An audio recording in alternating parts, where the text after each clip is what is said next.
Hello guys, hopefully everyone is fine. In this video we are going to discuss a very important topic where we can actually save our code, time also. We have a very specific concept of function overloading. When I write a function, I want to calculate, let's say, the area of square, area of rectangle, as well as area of cube. So see, the point over here is when I'm calculating the area of rectangle, which is length into breadth. So I want to pass two arguments over here, but I want to pass two arguments, one in integer form and then another in float form.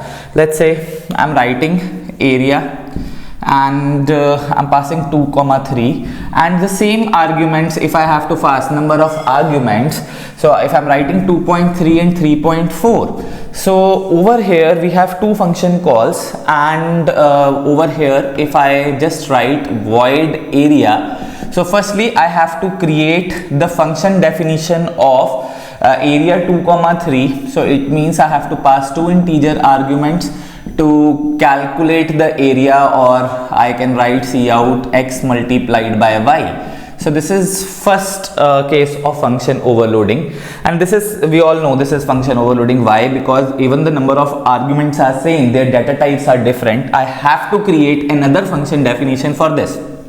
Let's say void area, and I'm writing float x, float y, and I'm displaying cout x multiplied by y. Mind you guys, these are two different x and y's because they are declared in different scope altogether.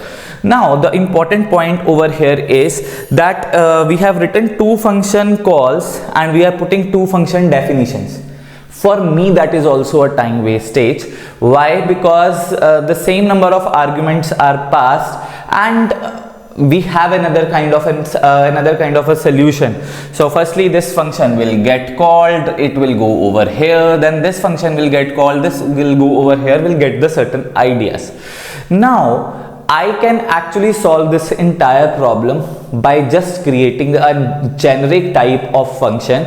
Generic type of function means that take care of both the data types altogether, since their number of data types are same.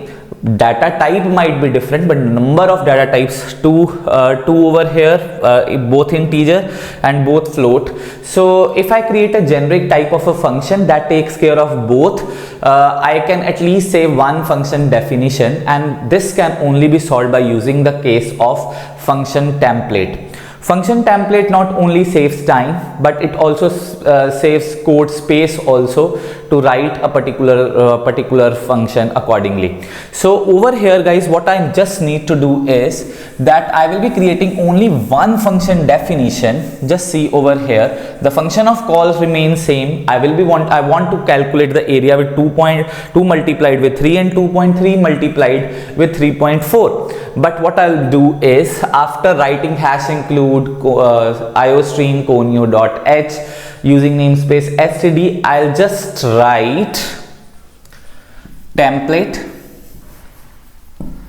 class t. Guys, this is t is my own choice. Whatever I want to put, I can put also. So template class t says that I'm going to use a class data type t over here, which will accommodate both integer and float altogether. I just have to write this thing. Now I have to write a function definition like I wrote over there with void area. That's a function name because both are having same function name over here. Instead of writing int x int y or float x float y, I will write t x t y.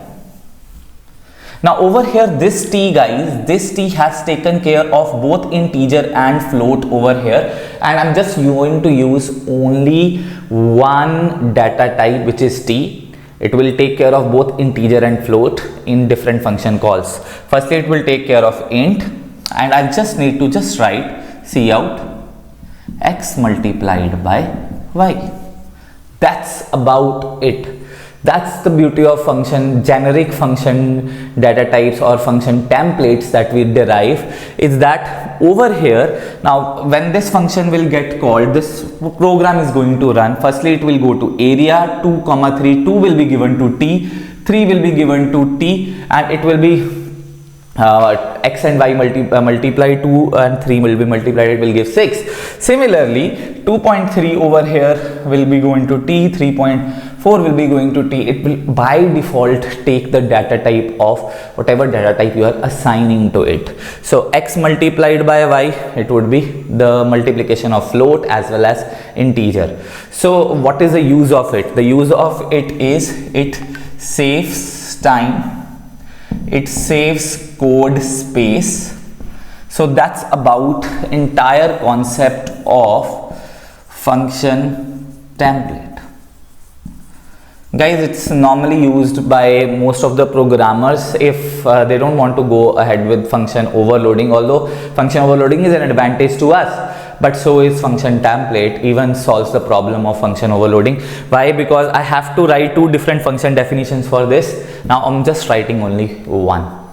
So if you like this video, kindly like, share and comment. If you have any doubts, post it on comment section. I'll be happy to answer. Thank you very much for your support.